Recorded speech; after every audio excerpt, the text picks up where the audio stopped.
You are listening to Party Nerds Weekly.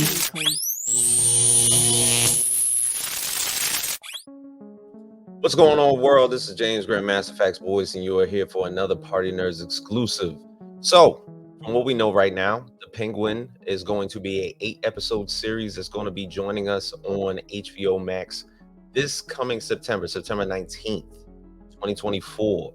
So, this is one of those projects, I guess, if you want to call it a correlation of how kind of like how Marvel does, where they utilize the intersectionality of some of their TV series to kind of sow the needle in some of their major featured presentations.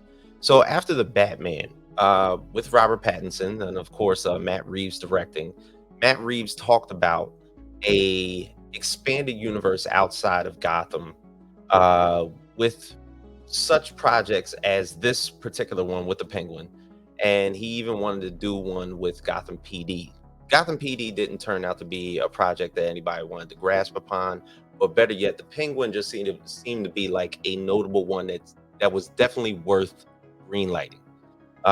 So when we get right into it, and we're talking about it from the context of Oswald Cobblepot, and note the practical effects of how they do this with Colin Farrell and make him into the Penguin is just also fascinating. And I'm sure that anybody who has seen this knows that he doesn't even look like himself. So he's the disfigured former chief lieutenant of the deceased crime boss, Carmine Falcone, who was played by Nicholas Turturro in the first Batman movie.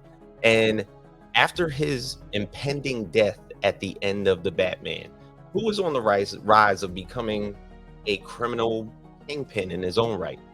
And even Colin Farrell said that the series would further explore the character's strength, awkwardnesses, villainy, as well as the heartbroken man inside there. Probably the reason that you come to find out that,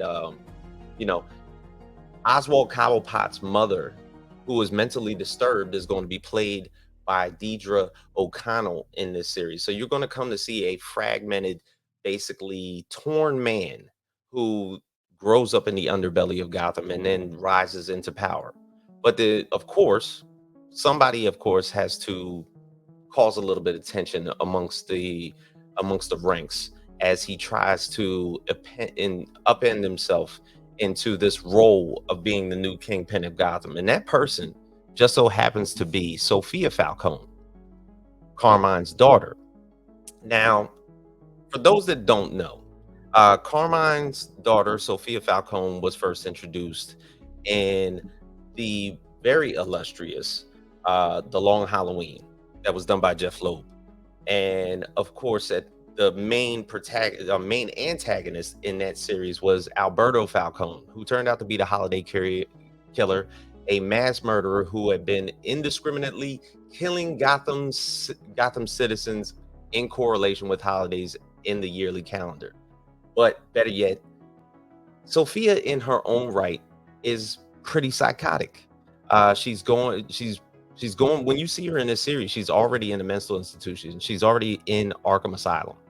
And upon her release, you know, she then comes to the conclusion that, the death of her father couldn't have been done by just somebody of simple hands. It couldn't have been done by uh some random accident. It had to be done very strategically, and for the most part, she believes that somebody on the inside had their hand in it.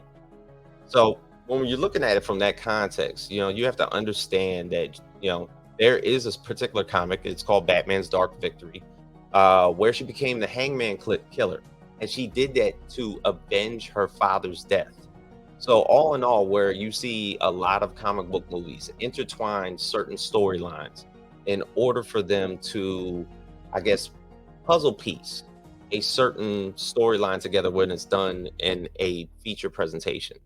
So be on the lookout for that. Sophia is going to be a formidable foe for for the Penguin in this series going forward.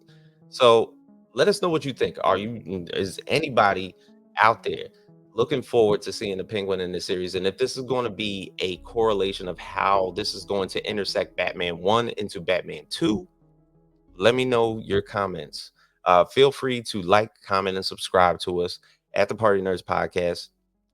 Check us out right here on our YouTube page every Monday at 9 p.m. We do a live podcast here. And of course, we do public access. You can check us out there. It's every 10 a.m., giving you your news in nerd culture. So feel free to check us out.